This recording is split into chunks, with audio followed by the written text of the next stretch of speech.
안녕하십니까. 에이블치과 정창권 원장입니다. 반갑습니다, 원장님들. 벌써 제가 이제 4회째 이거를 진행하고 있는 것 같습니다. 그래서 지난번에 말씀드린 것처럼 오늘 할 내용은 이 전치부 브릿지입니다. 브릿지. 전치부 브릿지에 대해서, 브릿지라는 거는 기본적으로 우리가 보통 이제 오해를 하는 부분이 있는데, 치아들을 이렇게 뭐 4cm가 있다, 4cm를 묶어서 보초를 한다, 그걸 브릿지라고 하는데, 사실 용어상으로는 그거는 브릿지가 맞지 않죠. 그거는 보통 스프린팅 했다 이렇게 보통 표현하고요. 브릿지라는 거는 판틱이 있을 때 우리가 보통 브릿지라고 합니다. 뭐 이거는 그냥 뭐 실수는 아니고 그냥 흔하게 쓰는 말이지만, 제가 이제 브릿지라고 말하는 거는 무치약 부위가 하나 있고 판틱이 있다, 그렇게 생각하시면 될 것입니다. 그래서 제가 이제 현재 하고 있는 이 브릿지 진행 과정, 임상 과정을 어떤 식으로 하고 있는지 제가 오늘은 간단하게 말씀드리도록 하겠습니다. 우리가 브릿지에서 이제 우리가 보통 오해하는 게, 판틱을 심미적으로 하고 싶으면 어떻게 할 것인가, 뭐 하이지닉 타입, 뭐 오버헤드 타입, 이런 식으로 저희가 보통 공부를 하지 않습니까? 근데 제가 이제 심의보초에서 말씀드리고 그러면, 이 브릿지라는 걸, 브릿지에서 판틱 폼은 사실은 저희가 발치 즉시 했을 때 판틱 폼과 힐드릿지에서 판틱 폼은 사실은 좀 다릅니다. 심미적으로 뭐 일반적으로 잇몸이 풍부하거나 그러면 저희가 판틱을 만들기는 수월하겠지만 실제로는 그렇지 않다는 거죠. 우리 동양 사람들에게서는 항상 그 판틱을 수용할 수 있는 이 릿지는 항상 부족하다는 거죠. 그렇기 때문에 우리가 그 부분을 생각해야 됩니다. 그래서 발치했을 때 이렇게 오목한 공간이 있을 때 판틱과 힐드 릿지에서 판틱은 달라진다는 거죠. 그래서 예를 들면은 발치 즉시 발치를 하고 나서 판틱을 만드는 것과 힐드 릿지에서, 예를 들어서 기존에 있던 브릿지를 뜯고 재 브릿지를 할 때 판틱 폼은 완전히 달라지게 됩니다. 그래서 오늘 주로 말씀드릴 거는 제가 이렇게 그 발치 즉시 판틱을 만들면서 이제 최종 보철물까지 가는 거에 대해서 말씀드리도록 하겠습니다. 먼저 알아야 될 거는, 제가 이제 간단히 말씀드렸지만, 말씀드린 내용은 우리가 발치 즉시 상황에서 만든 판틱 모양과 그 다음에 최종 보철물 힐드릿지에서 판틱 모양은 다르다는 겁니다. 이거 두 개를 조금 더 좀 이해해 주시고, 조금 뭐 이게 딱 정해진 건 아니지만 제 임상 소견으로는 그렇다는 겁니다. 자, 우리가 그럼 보통 이제 간단하게 먼저 말씀드릴 거는, 이 치과 기공은, 치과 수복물은 치과에서 이루어지는 것과 진료실에서 이루어지는 과정과 기공소에서 이루어지는 과정이 있죠. 어떻게 접근이 되는지 한번 보도록 하겠습니다. 이제 기존에 나온 자료들을 보면 판틱을 제작할 때 발치 시기에 따른 형성법에 대해서 나온 자료들이 있습니다. 먼저 전치부를 발치하면서 만드는 형태가 있고, 두 번째는 힐링이 되어 있는 그 사이트에서 하는 거. 그러니까 뭐가 다르냐, 이걸 이제 간단히 설명하면, 우리가 치아를 발치하게 되면 그 주변의 콤플렉스는 머추레이션이 안 됐다는 거죠. 그러니까 바뀐다는 겁니다. 뭐 안정화가 안 돼 있고, 더 좋은 방향으로 갈 수도 있고 안 좋은 방향으로 갈 수도 있고, 그러니까 잇몸이 바뀐다는 거죠. 힐드릿지는 이미 그 부분에 그 소프티슈가 이미 머추레이션 돼 있다는 겁니다. 머추레이션 됐기 때문에 가만히 놓은 상태에서 이 시간이 지나간다고 뭐 갑작스럽게 수축이 오거나 모양이 바뀌거나 그러지 않는다는 거죠. 근데 우리가 발치를 하고 나면 그 부위는 시간이 지나면서 불과 4주, 6주, 8주 만에 많은 모양의 변화가 오게 되죠. 그렇게 그러니까 우리가 판틱을 할 때 발치를 하면서 하는 것과 힐드릿지는 다르다, 이렇게 생각을 하면 좋겠습니다. 먼저 발치하면서 하는 그 판틱에 대해서 말씀드리겠습니다. 이거는 이제 이승규 원장님한테 제가 이제 자료가 있어서 받은 건데, 보통 우리가 이제 이렇게 과정을 진행합니다. 우리가 예를 들어서 이 치아에서 22번 치아를 발치한다. 우리가 그러면 이제 브릿지가 들어오면은 항상 중요한 거는 뭐냐면, 발치를 하기 전에 저희가 미리 그 템포러리 쉘을 준비해 놔야 됩니다. 템포러리 쉘을 준비해 놔야만이 우리 판틱 부위를 집중해서 할 수가 있습니다.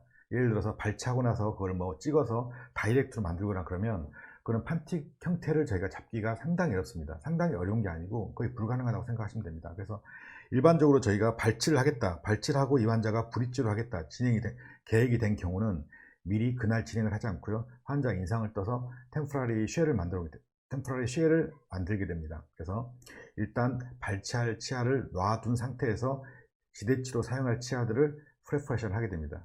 프랩을 하고 난 다음에 그 다음에 발치하고자 하는 치아를 발치하게 됩니다. 발치를 하게 되고요. 자, 이 부분에 대해서는 어떤 형태로 만들지를 저희가 기공소와 소통을 해서 미리 만들어 오셔야 되는 겁니다. 자, 그래서 쉘을 어랩한 다음에 릴라이닝을 하게 됩니다. 릴라이닝을 하게 되고, 그 다음에 본 그래프트를 하고, 그 다음에 템포럴을 만들어 주게 되는 거죠. 자, 중요한 건 뭐냐면, 전치부 임플란트도 마찬가지죠. 그러니까 전치부 임플란트에서 다 아시겠지만 심미적으로 만들기 위해서는 그 발치 즉시하고 임플란트를 하고 가장 좋은 결과는 템포럴까지 만들어줄 수 있을 때 소프트 티슈 폼이 유지가 되기 때문에 더 심미적으로 나온다는 걸 알고 계실 겁니다. 사실은 우리가 전치부 임플란트 할 때는 전치부 판틱을 많이 연습을 하시게 되면 전치부 임플란트에 대한 그런 감각이 많이 나올 수가 있습니다. 사실 그렇게 돌아가는 거죠. 그러니까 판틱을 이해하게 된다고 하면 판틱을 조금 더 브릿지에 판틱을 심미적으로 만들려고 한다고 하면 그게 결국은 그 보철물의 컨터에 의해서 조정을 하는 거기 때문에 그 부분이 조금 숙달이 되면 우리가 똑같은 조건에서 그 임플란트도 보철물의 컨터를 이용해서 조금 더 심미적으로 만드는 데 도움이 될 것입니다. 우리 골은 제가 오늘 말하고자 하는 목표는 발치하면서 판틱을 만들어서 결과적으로는 그 부분의 소프티슈는 그 릿지는 머추레이션이 되면서 머추레이션이 될 겁니다. 그래서 제가 말씀드렸던 지난번에 말씀드렸던 내용처럼 소프트 티슈의 매니지먼트, 예를 들어서 라비알 쪽은 콘타가 크면 내려갈 것이고 프록시말 쪽은 올라갈 것이다. 이런 기본적인 내용에 따라서 임상 과정을 진행하는 거고요. 그렇게 함으로써 이 임상 과정을 위해서 우리가 어떤 판틱의 크기나 형태가 어떻게 되는 게 임상적으로 유리한지에 대해서 말씀드리고자 합니다. 먼저 그 스피어가 말한 게 있죠. 스피어가 99년도에 발표한 내용이 있으면은 페이셜 컨터를 말할 때 판틱에서 이 미드 페이셜 레벨에서 소프티슈에서 그러니까 마지막 징지바에서 2.5mm 하방에 우리가 그 티슈 스탑을 가질 수 있는 그 마진을 두는 게 좋다 이렇게 말을 했습니다. 뭐 사실은 이게 뭐 과학적으로 근거가 있다는 게 아니고 보통 이 정도로 하는 것 같습니다. 사실 근데 임상적으로 볼 때는 우리가 뭐 2.5mm를 뭐 엔도 하듯이 2.3mm, 4mm, 5mm 이렇게 재는 건 아니고 대략 이 정도다 이렇게 이해하시는 게 더 사실일 것 같습니다. 그러면서 뭐라고 말했냐면 4주 정도가 지나면 1에서 1.5mm 정도가 좀 흡수가 될 것이다. 소프티슈는 보통 그렇게 되죠. 그렇게 보통 말을 했습니다. 일단 이걸 먼저 생각해 보고요. 자, 그러니까 여기서 보게 되면 미드 페이셜 레벨에서는 한 2.5mm 정도가 들어가는 게 맞겠다. 이렇게 먼저 형태에 대해서 생각을 할 수가 있고요. 자, 두 번째는 뭐냐, 폼입니다. 이 폼이 되면, 폼이란 건 뭐냐면 우리가 발치를 하게 되면 어떻습니까? 치아 주변에 있던 소프티슈가 찌그러지게 되는 거죠. 이 상태로 무너지게 되면 제가 전번에도 말씀드렸지만 소프티슈는 폼을 어떻게든지 간에 프리저베이션 하는 게 유리하다고 했습니다. 그렇죠? 그래서 프리저베이션 하기 위해서는 이 판틱 형태가 이렇게 소프티슈를 서포트 할 수 있는 형태. 근데 여기서 이제 지난번에 말씀드린 내용을 생각해 보면 이 콘터가 라비알 쪽으로 너무 크면 이 소프티슈는 내려가겠죠. 그렇죠? 그렇기 때문에 우리가 이제 안정적으로 좀 가기 위해서는 이 판틱 폼이 너무 크면 안 됩니다. 크지 않고 기존보다는 우리가 정확하게는 기존과 같은 폼이 있으면 좋겠지만 그 임상적으로 힘들기 때문에 사실 조금 더 작은 게 유리할 수도 있습니다. 서포트하는 정도, 그 정도로 만드는 게 유리하겠다 생각할 수가 있습니다. 자, 코이스는 94년도에 이렇게 말했습니다. 이렇게 말을 했죠. 너무나 아는 내용들이죠. 뭐 여러 가지 옵션이 있습니다. 제 생각은 뭐냐면 이런 것들이 있지만 이게 외워서 되는 게 아니라는 거죠. 바뀔 수도 있다는 겁니다. 내용이 조금씩 바뀔 수가 있으니까 내가 어떤 테크닉이나 어디에 따라서 조금 내용은 바뀔 수가 있기 때문에 이 부분들을 그렇겠구나 이렇게 동의를 하고 이해하는 게 중요한 거지 이걸 뭐 외워서 하는 거는 의미가 없다 이렇게 말씀드릴 수가 있겠습니다. 자, 기공서 먼저 과정을 보도록 하겠습니다. 아까 말씀드렸죠. 저희가 그 치아를 발치하기 전에 템포라리 쉘을 만들어 와야 된다 그랬죠. 근데 우리가 이제 발치를 하고 난 다음에 그 판틱의 모양을 우리가 뭐 다이렉트로 찍어서 그 모양을 그대로 그 서포팅 하는 정도, 그 다음에 뭐 소프티슈 안으로 어느 정도 길이를 갖고 그거는 상당히 어렵습니다. 그렇기 때문에 기공서에서 우리가 프랩하는 지대치 부분은 임의로 깎아서 예를 들어서 만들어야 되겠죠. 똑같이 깎을 수가 없기 때문에. 하지만 판틱의 폼은 우리가 모형상에서 치아를 발걸할 수가 있습니다. 발걸하게 되면 이 아웃라인 폼이 있겠죠. 징지발 라인이 있겠죠. 거기 맞춰서 이 판틱 모양을 만들어 오는 게 훨씬 유리합니다. 자, 모양을 보게 되면 어떻게 만드느냐. 아까 말씀드린 내용이죠. 이 두 가지를 한번 생각해 보시고요. 자, 그러면 기공서에서는 어떻게 만들어 오느냐. 자, 21번이 우리가 임의로 인상을 뜨게 되면 어떻습니까? 치아가 있죠. 그럼 기공서에서는 이 서비컬 라인을 참고로 해서 치아를 발걸하게 됩니다. 치아를 발치하게 됩니다. 나머지 지대치로 쓸 치아들은 얇게 지대치를 삭제를 해서 거기에 템포럴 쉘을 만들어 놓은 거죠. 템포럴을 잘 만들기 위해서는 여러 가지 테크닉이 있는데 그것도 혹시 기회가 되면 제가 나중에 말씀드리도록 하겠습니다. 자, 만드는데 그러면 얼마큼 팔 것인가? 우리가 아까 말씀드렸죠. 이 미드 페이셜 징지발 라인에서 2에서 2.5mm 하방까지 갈 수 있는 길이. 그리고 이 징지벌 라인을 서포팅 할 수 있는 폼으로 판틱을 만들어 와야 됩니다. 미리 준비를 해 와야 됩니다. 그렇게 되면 어떻습니까? 이런 모양으로 만들어 왔죠. 어떻습니까? 징지벌 라인 하방으로 한 2에서 2.5mm 정도가 들어갈 수 있게 길이를 적당히 만들고요.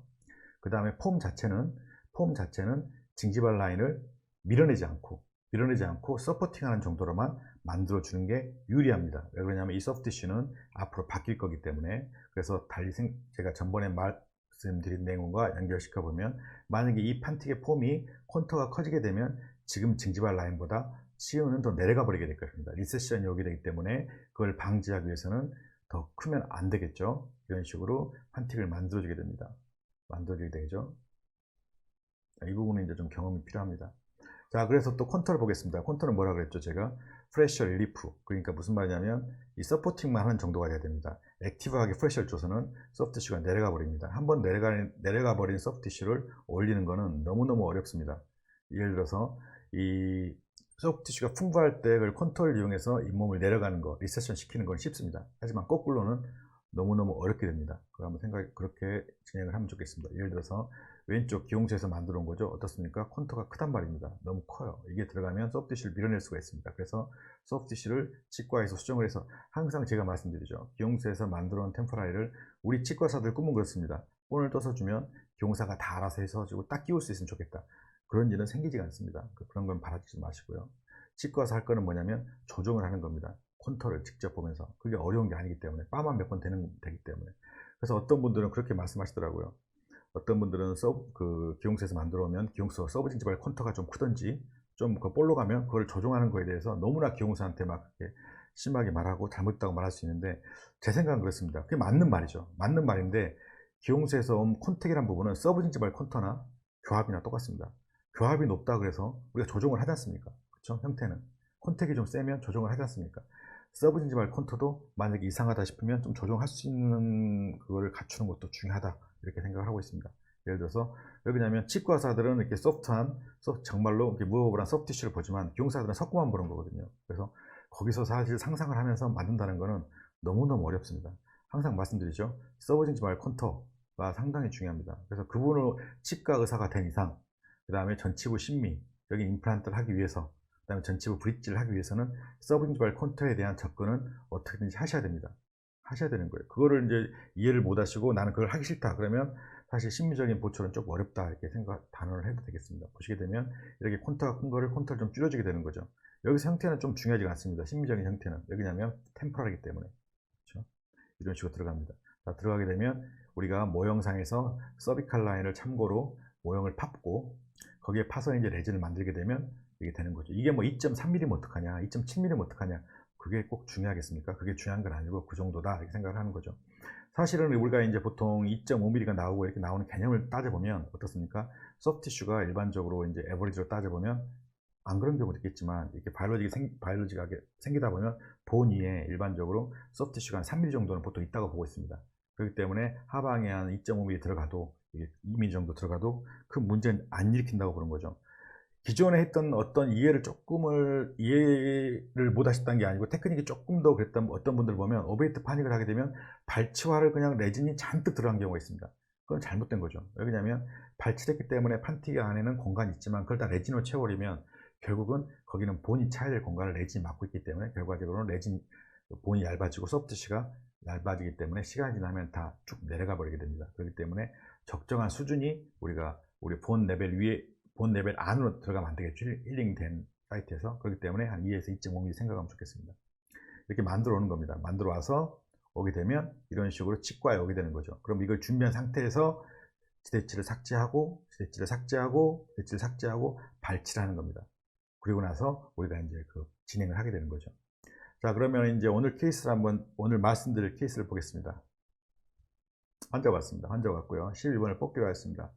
11번을 뽑게 된 이유는 포스트가 되어 있었고요. 이제 타치과에서 왔던 후배가 이제 보내준 환자인데, 포스트가 되어 있었고 그걸 슈퍼본드로 다시 붙이고 했는데 또 탈락이 됐습니다. 그래서 지금 파절선이 안에 있습니다. 그런 상태고 좀 덜렁덜렁한 상태고요. 자, 보시게 되면 어떻습니까? 심미적으로 엄청 유리한 케이스입니다. 무슨 말이냐? 이 부분을 제가 치료를 하겠죠. 자, 기준이 되는 21번의 치아가 더 깁니다. 치은이 더 하방에 있다는 거죠. 그렇기 때문에 이걸 더 내리는 거기 때문에 치료가 쉬워지는 거죠. 거꾸로 이 치아를 발치해야 된다. 그러면 이건 어려운 케이스가 되겠습니다. 소프트 티슈는 내리는 건 쉽지만 올리는 건 어렵기 때문에 자 보시게 되면 어떻습니까? 스칼롭이 크죠? 스칼롭이 큽니다. 스칼롭이 크고 기존에 크라운이 되어 있고요. 이거는 발치할 겁니다. 이거를 임플란트를 할 것인가 크라운 할 것인가 이제 고민하는데 저는 임플란트를 브릿지로 하기로 했습니다. 기존에 치아가 삭제되어 있었고 이 환자가 뭐 모양도 따졌고 그렇기 때문에 모양도 개선시키고 그러기 위해서 이거를 발치하고 우리가 브릿지로 진행을 하기로 했습니다. 자, 여기서 중요한 거는 아까도 말씀드렸지만 뽑기로 했다고 해서 그날 뽑으면 안 된다는 거죠. 이날 과정은 뭐냐면 인상을 떠서 템포라리 쉘을 만든 다음에 삭제하고 이거를 판틱을 들어간다는 겁니다. 자, 보시게 되면 초진 상태이고요. 어떻습니까? 치아가 지금 조금 이렇게 콘택이 벌어져 있죠. 이거는 치아가 이제 걸리는 상태입니다. 자, 발치한 상태입니다. 크라운을 뺀 상태입니다. 크라운을 뺐는데 파절선이 팔라탈에 있고 이거 자체가 지금 뭐 안에가 시멘도 묻어 있고 뭔가 좀 좋지가 않습니다. 상태가 좋지가 않습니다. 그래서 이거는 발치하기로 했습니다. 발치하였고요. 이건 기존에 크라운이 되어 있던 겁니다. 자, 그러면 어떻게 하시겠습니까? 이걸 뽑을 때 준비가 안 돼 있으면 뽑지 말자는 거죠. 뽑을 수도 있습니다. 뽑을 수도 있고 그냥 힐링 된 다음에 프랩에서 템포를 하셔도 돼요. 근데 심미적으로 나오기는 더 어렵다는 거죠. 기회를 놓치는 겁니다. 한 번은 놓치는 거죠. 자, 그래서 우리가 여기 이제 그래프트를 하겠습니다. 그럼 그래프트를 하는 게 좋냐 안 좋냐? 그래프트를 하는 게 경험적으로도 그렇고 이론적으로도 좋다고 생각하고 있습니다. 예를 들어서 이 전치부에서는 번들번들 있고 얇기 때문에 뽑고 나면 본이 많이 흡수가 되어버리죠. 우리가 심미적으로 중요한 부분은 마지널 증지발이라고 했습니다. 마지널 증지발인데 그 부분은 소프트 본하고는 상관이 없다고 했죠. 하지만 밑에 그 알베올라 본이 지지를 하지 못하면 이 전반적으로 내려가기 때문에 어떻게든지 간에 좀 볼륨이 있는 게 중요하겠죠. 그래서 우리가 그냥 발치하는 것보다는 그래프트를 하는 게 좋다고 여러 사람들이 말하고 있습니다. 실제로 그렇게 느끼고 있고요. 그래프트 합니다. 자, 일단은 보십시오. 제가 한 거는 뭐냐면 일단 삭제를 했고요. 어떻습니까? 까맣죠? 변색이 되어 있죠? 이건 실활치 미백을 할 겁니다. 1차로 프랩합니다. 파이널 프랩을 하지 않습니다. 이때는 파이널 프랩하는 의미가 없고요. 왜냐하면 치은 레벨도 바뀌기 때문에 빨리 해야 되기 때문에 파이널 프랩에 집중하지 않습니다. 일단은 치아가 템포라리 브릿지가 언더컷 없이 들어갈 정도로만 하게 됩니다. 자, 발칠합니다. 발칠하고요. 내면을 깨끗이 긁어냅니다. 긁어낸 다음에 그래놀 티슈 같은 게 혹시 남아있진 않죠. 이 경우는 파젤로 뽑은 치아이기 때문에 뭐 페리오 때문에 뽑은 경우는 아니기 때문에 자, 그래프트 합니다. 그래프트 할 때 좋은 거는 뭐냐면 제 생각에는 뭐 여러 가지가 있겠지만 일단 동전골은 안 좋겠죠. 동전골은 앞에 하우징이 없는 상태에서 흡수가 너무 빠를 거고 그래서 보통 이제 이종골을 합성골은 조금 합성골도 많이 씁니다. 합성골도 쓰는데 이거는 합성골입니다. 세라소브라는 합성골인데 제 개인적으로 이거는 근거는 없습니다. 근데 개인적으로는 이걸 썼을 때 이 위쪽에 소프티슈 반응이 좋았습니다. 근데 다른 합성골, 국내 합성골도 쓰게 되면 이 소프티슈 쪽에서 반응이 조금 더 안 좋다는 경험이 있습니다. 지금은 사실은 뭘 쓰느냐? 저는 보통 이종골을 많이 씁니다. 이종골도 쓰고 합성골도 쓰고 이종골은 오래 썼으니까 써보는 거고 메가젤에서 나온 부메틱스 같은 경우도 좋다 하니까 써보고 있습니다. 근데 좋은지 모르죠 사실은. 제가 해본 지가 오래되진 않았으니까. 근데 경험적으로는 좋지도 않을까 생각하고 있는 거죠. 그 다음에 위쪽을 어떻게 막을 것인가 그냥 놔도 되겠지만 이렇게 콜라 플러그 같은 걸 꽂게 됩니다. 콜라 플러그를 꽂는 이유는 뭐냐면 우리가 어떤 이물질이나 기계적으로 들어가는 걸 방지해 주는 거죠. 얼마큼 집어넣을 것인가, 본을 얼마큼 넣을 것인가, 뭐 그게 중요하지 않죠. 우리가 필요한 만큼 입고 나머지 필요 없이 남은 본들은 어차피 다 흡수가 될 것이고, 그 다음에 뭐 그때 뭐 김영지 원장님이 듀얼존 테크닉 했는데 이게 뭐 본을 많이 넣어서 이게 나중에 본이 박혀 있어도 크게 문제되진 않죠. 그렇기 때문에 왜 그러냐면 소스가 없기 때문에 우리가 보통 페리오돈타이티스 그러지 않습니까? 그러니까 그 치아가 없으면 치주염은 없는 겁니다. 그렇죠? 치아가 없어지면 그 치아에 소스가 없어진 거기 때문에 너무 걱정 안 하셔도 되는 거죠. 여기다 임플란트 씹는 게 아니기 때문에. 그래서 이렇게 하고 난 다음에 일단은 자 눌러놓습니다. 일단 막아주는 거죠. 그래서 뭐냐 그래프트하고 뭐 콜라겐으로 막고 콜라겐이 없으면 뭐 젤폼 같은 것도 상관없겠지만 콜라겐이 좀 더 안정적인 것 같습니다. 이렇게 해서 이제 1차 삭제를 한 상태에서 우리가 만들어 놓은 템포랄 쉘을 맞춰보게 됩니다. 보십시오. 템포랄 쉘 판틱 폼이 아까 제가 말씀드린 정도 길이 이거는 사실 조금 더 길어도 좋지만 뭐 이거는 뭐 길이는 적당하게 그다음에 팔리싱이 되어 있고 하이 팔리싱이 되어 있고 라운드하게 그러니까 치아가 머추레이션이 되지 않은 조직을 트라우마를 덜 주는 형태를 갖고 있습니다. 이쪽은 임의로 삭제했기 때문에 그 적합이 떨어지겠죠. 자, 그러면 이걸 꽂는데 일단은 맞춰봅니다. 맞춰보는 거죠. 중요한 건 뭐냐면 이 판틱이 소프티슈 폼을 무너뜨리지 않으면서 안으로 들어가야 됩니다. 들어가면 소프티슈 폼이 무너진다. 그러면 이건 조절하셔야 됩니다. 조절하셔야 돼요. 자, 만든 다음에 어떻습니까? 릴라이닝을 하게 됩니다. 판틱은 릴라이닝 하지 않습니다. 판틱은 제가 임의적으로 그 경우세에 말해서 만들어 왔고 그 부분에 대해서 제가 확인을 했기 때문에 이 부분을 릴라이닝 할 필요는 없는 거죠. 그렇죠? 이 부분을 릴라닝 하기 시작하면 일이 너무너무 어려워집니다. 지저분해지고. 그래서 이 부분을 좀 미리 준비하는 게 좋겠다. 이 마진이 피싱 라인 있는 부분들은 이제 릴라닝을 하게 되죠. 릴라닝을 해서 어쩌지 하다 보면 우리가 이제 그 다음 과정은 어떻게 되냐면 템포럴 쉘을 릴라닝을 하게 되죠. 그래서 이제 템포러리 브릿지를 세팅합니다. 어떤 동안에 이게 이제 발치됐기 때문에 힐링 기간이 필요하지 않습니까? 시간을 오래 두면 오래 둘수록 좋겠지만 기본적으로 한 4주 이상은 줘야 되겠죠. 4주도 사실은 빠르죠. 하지만 환자가 뭐 최대한 기다릴 수 없기 때문에 그동안에 우리가 이제 템포럴 쉘로 쓰는 겁니다. 그러면서 예를 들어서 옆에 인접치에 캐리어스가 있으면 캐리어스 치료를 하게 되고, 근관 치료가 필요하게 되면 근관 치료를 하게 되고, 뭐 아까 같은 경우는 실알치 미백을 해서 다시 치료를 하게 되는 코어 트리트먼트를 하게 되는 거죠. 그러면서 잇몸이 조금 머추어션 되고 난 다음에 인상을 뜨게 됩니다. 이건 파이널 인상처럼 인상을 뜨는 겁니다. 이 인상을 왜 뜨냐면 프로비즈널을 만들기 위한 겁니다. 제가 뭐라고 말씀드렸습니까? 제가 지금 템포러리 말했다가 프로비즈널 말했다가 용어를 다르게 쓰고 있죠. 템포러리라는 건 뭐냐면 우리가 마진이 정해지지 않은 임의적으로 삭제란 기용세 삭제해서 만들어 놓은 거를 템포러리 쉘입니다. 쉘. 그걸 우리가 구강에서 찍어서 만든 거를 템포러리 크라운이라고 할 수가 있습니다. 우리가 보통 프로비저널이라고 말하는 것들은 뭐냐면 마진이 정해진 거예요.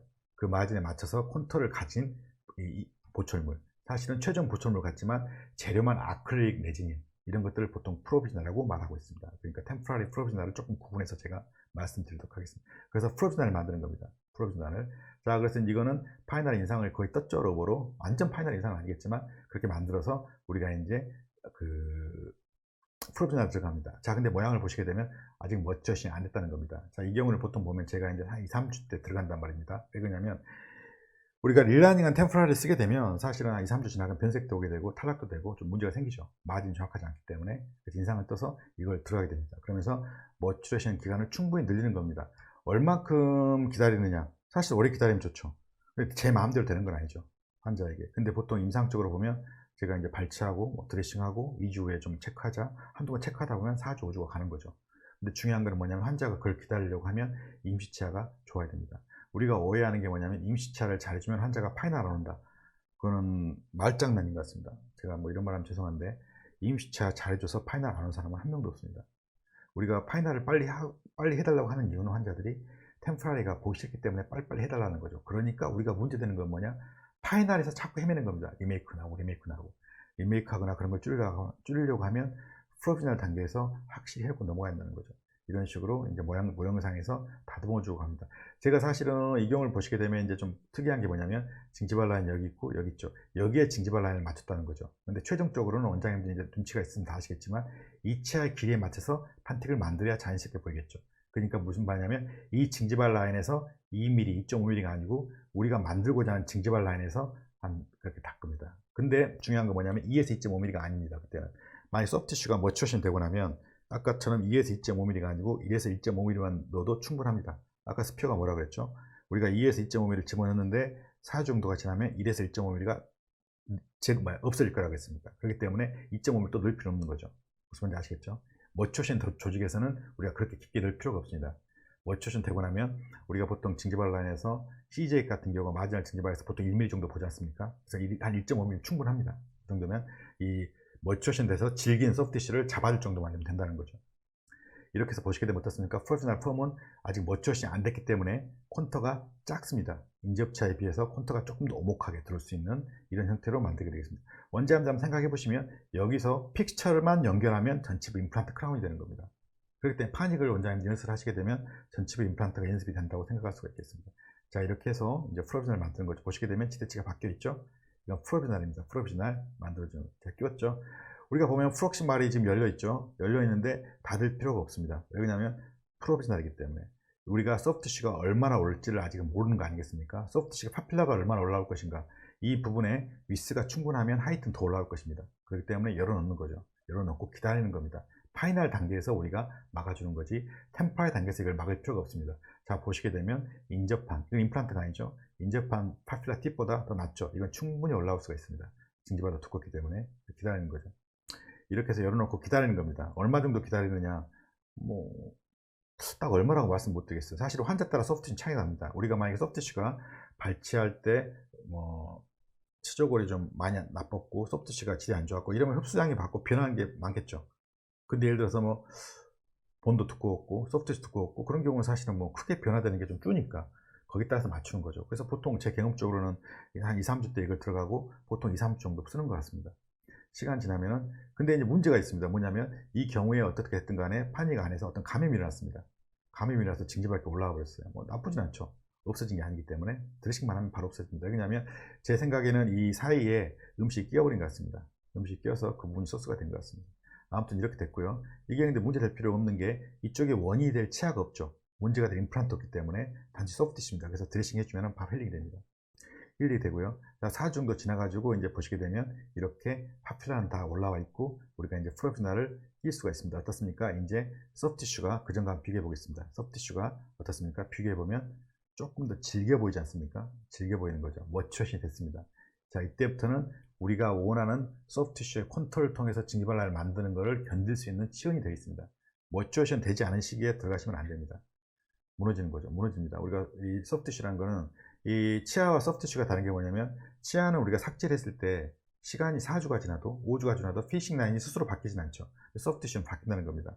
이럴 때도 있고 이럴 때도 있다는 거죠. 우리가 소프트티슈를 이 치과 전치부에서 중요한 거는 소프트티슈를 우리가 원하는 방향으로 유도를 하는 겁니다. 유도를 해서 좋은 시기에 들어가 있다는 거죠. 내 욕심대로 하는 게 아닙니다. 소프트티슈가 제일 안 좋은 게 뭐냐면 이 환자가 페리어로 발치를 했어요. 그 다음에 페리어 주변 조직이 너무 안 좋아요. 다 지금 머치워싱 안 좋고 안 좋은 환경이에요. 근데 거기다 이 칼을 대고 그래프트하고 땡기고 이런 과정들이 소프트티슈한테는 너무너무 트라우마를 주기 때문에 심리적으로 문제가 되어버립니다. 그래서 그런 경우가 많이 있었죠. 자, 보시게 되면 이렇게 보십시오. 자, 보시게 되면 그때 말씀드린 것처럼 어떻습니까? 이 본들이 이렇게 남아있죠. 이걸 뺄 필요가 없다는 겁니다. 굳이 뺄 필요가 없죠. 이게 뭐 소스 염증이 생기지 않겠냐? 염증이 생길 게 없죠. 페리오돈타이티스는 치아가 있어야 돼요. 치아가 없는 거예요. 이건 그냥 서서 흡수되든지 필러 역할을 하는 겁니다. 그러니까 이걸 뭐 굳이 빼내거나 그럴 필요는 없는 거죠. 자, 보시게 되면 징지바 라인, 징지바가 짱짱해 보이죠. 짱짱해 보시다면 스티프팅도 이제 보이기 시작합니다. 이런 식으로 진행되고요. 자, 그러면 이게 최종적으로 우리가 이제 보통 제가 이제 정확히 한 4주, 5주 정도 지난 상태입니다. 보시게 되면 아직은 이렇게 그래프트한 것들이 남아있고, 이쪽은 제가 이제 다 갈아내고, 이렇게 레진으로 패싱 한 것 같습니다. 이제 파이널 프랩을 했습니다. 파이널 프랩을 했고요. 프로페셔널 꼈기 때문에 이런 식으로 치아 상태가 되어 있는 거죠.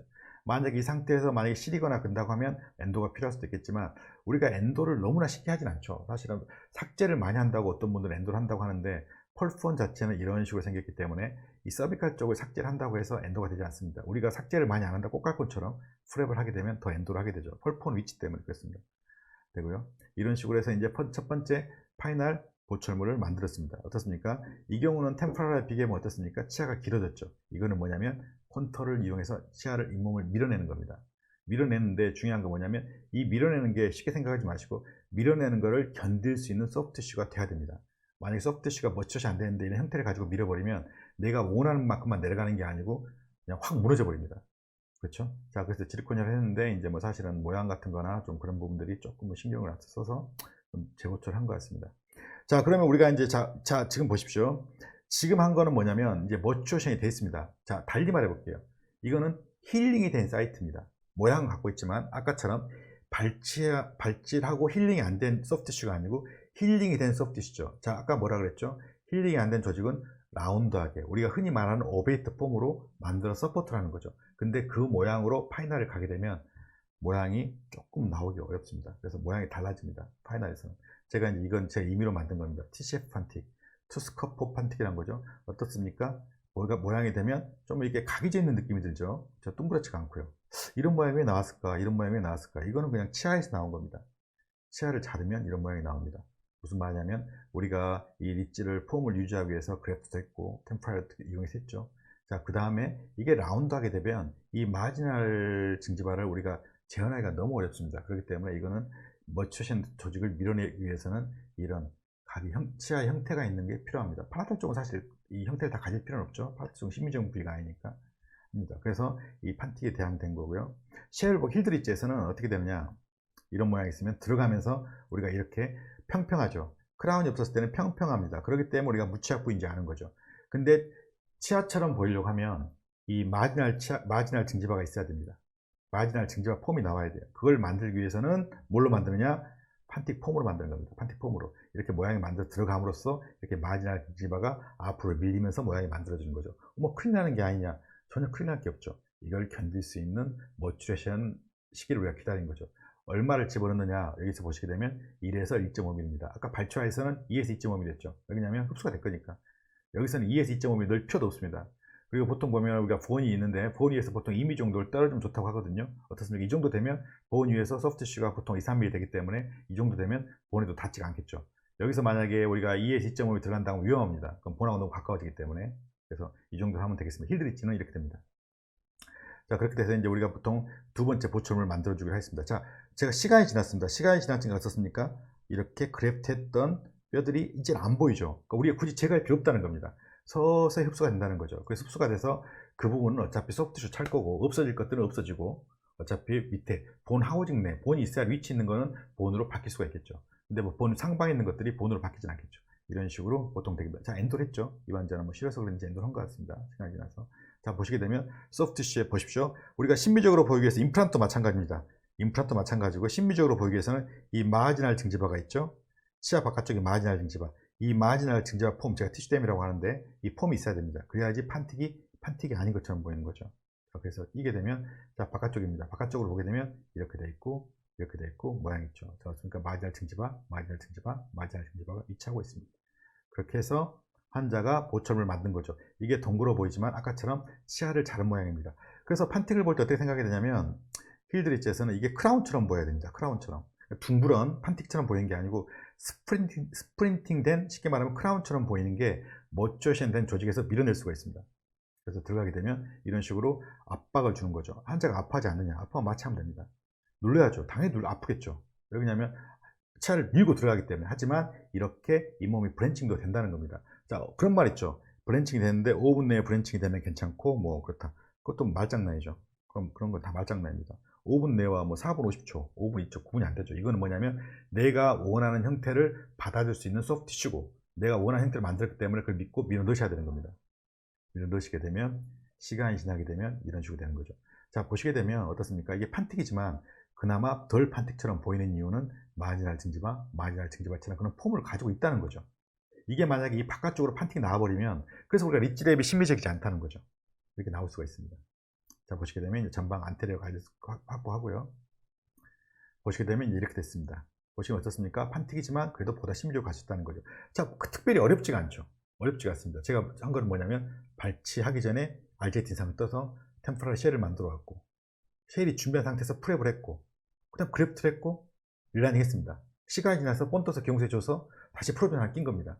그래서 모양을 만들어서 거기 맞춰서 이렇게 모양을 만드는 거죠. 그렇죠? 이걸 근데 만약에 원장님들이 우리가 한번 다시 생각해 보면 그날 뽑았어요. 힐링 된 다음에 프랩을 했어요. 근데 리트랩식으로 템포럴을 만들었어요. 그 다음부터 여기까지 올라가고 하면 너무너무 어려워집니다. 너무너무 어려워져요. 그건 진짜로 테크닉이나 그런 센스가 엄청 좋으셔야 돼요. 왜냐하면 가이드가 되는 게 안 보이지 않습니까? 이 경우 같은 경우는 뭐냐면 가이드가 보이잖아요. 치아 형태나 위치가 지금 이미 계속 남아있지 않습니까? 위치 폼이. 그래서 그 부분만 다듬면서 가는 거니까. 그렇게 생각하면 좋겠죠. 어떻습니까? 이게 판틱입니다. 이렇게 되는 거고요. 보이시고요. 보시게 되면 이렇게 자인치아보다 어떻게 판틱 부위가 더 뭐 나쁘지 않죠. 자, 환자 상태고요. 상태입니다. 자, 2달 팔로업 때 사진입니다. 보십시오. 딱 붙어 있죠. 저 소프트티슈가 딱 감싸고 있죠. 펌하고 머추어션 조직이 어떻게 보면 자인치아보다 더 낫죠. 자, 보시게 되면 치아들이 이제 머추어션 된 게 느껴지십니까? 질겨 보이죠. 단단해 보이고요. 이렇게 건강하지 않은 인접치아보다 더 나아 보이죠. 이렇게 하면 판틱이 훨씬 더 심지어 갈 수 있다는 거죠. 사실은 이제 이 경우를 제가 판틱으로 한 게 뭐냐면 이걸 임플란트로 썼지만 임플란트로 사실 이 정도 얻기는 너무너무 어렵다는 거죠. 훨씬 고생을 안 하면서 큰 수술 안 하면서도 우리가 할 수 있다는 겁니다. 문제는 뭐다? 발치하기 전에 준비를 해야 된다는 거죠. 순서가 바뀌면 너무너무 어려워집니다. 그렇게 해서 2달 팔로업 사진입니다. 자, 보시게 되면 소프트티슈 폼이 있고 다 뭐 나쁘지 않죠. 그러면 흡수가 되지 않겠느냐? 될 수가 있겠죠. 흡수가 될 수 있겠죠. 하지만 우리가 흡수를 막기 위해서 한 건 뭡니까? 최대한 그래프트 신경을 썼고 하기 때문에 안 한 것보다는 그래프트 한다고. 또 어떤 분들은 그래프트를 하냐 안 하냐 말하는데 무조건 그래프트를 해야죠. 점핑 디스턴스니까 2mm까지 뼈는 찬다. 뼈가 차는 게 중요한 게 아니죠. 지금 모양이 중요하죠. 폼이. 그렇기 때문에 그래프트 하셔야 됩니다. 그래프트 해야죠. 그 뼈가 제가 보기에는 경험적으로는 조금 좋은 뼈가, 부드러운 뼈가 좋은 것 같습니다. 동종골은 당연히 안 좋겠죠. 자골도 안 좋죠. 동종골, 자골 다 안 좋고 흡수가 느린 뼈가 좋지 않을까 생각하고 있습니다. 자, 보시게 되면 우리가 한번 보겠습니다. 제가 아까 말씀드렸죠. 파필러 막지 말자고요. 소프트티슈가 얼마나 바뀌는지 보십시오. 보시게 되면 지금은 이쪽 소프트티슈나 이쪽 소프트티슈나 다른 똑같죠. 그냥 질긴 게, 그냥 질긴 그런 느낌이 들죠. 이게 불과 발차고 기다릴 때는 이런 소프트티슈였습니다. 어떻습니까? 소프트티슈가 약해 보이죠. 그 다음에 파필라가 안 올라와 있습니다. 우리는 근데 이거를 환자가 공간이 생겼다고 막아버리면 이렇게 파필라가 그 기회를 놓치는 겁니다. 그렇게 되면 어떻게 되죠? 더블 파필라처럼 되게 되고 파필라가 붓게 되고, 그래서 그걸 우리가 바이올로지 위스를 침범했다고 하는데 실질적으로 프랩이 침범한 게 아니고 보초에 침범한 거죠. 초진 상태입니다. 자, 한번 여기서 또 관심 있게 보십시오. 3번 징지발 라인입니다. 2번 징지발 라인이에요. 1번 징지발 라인입니다. 다 비슷하죠? 2번 징지발 라인. 이건 낮고요. 소프트티슈가 바뀌는 걸 보십시오.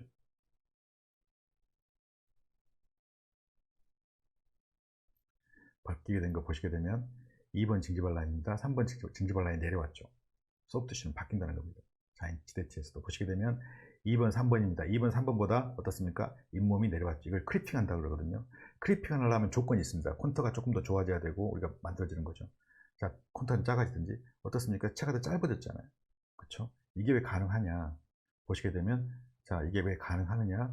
초진에 비해서 소프트 체가 더 짧아졌잖아요. 그렇죠? 내려왔죠. 그게 뭐냐면 내가 콘터를 이 결과적으로 보면 콘터가 좀 줄었을 겁니다. 콘터가 줄었고 그 다음에 치유 치료도 깨끗이 하고 관리가 된다고 하면 소프트티슈는 바뀔 수 있다는 겁니다.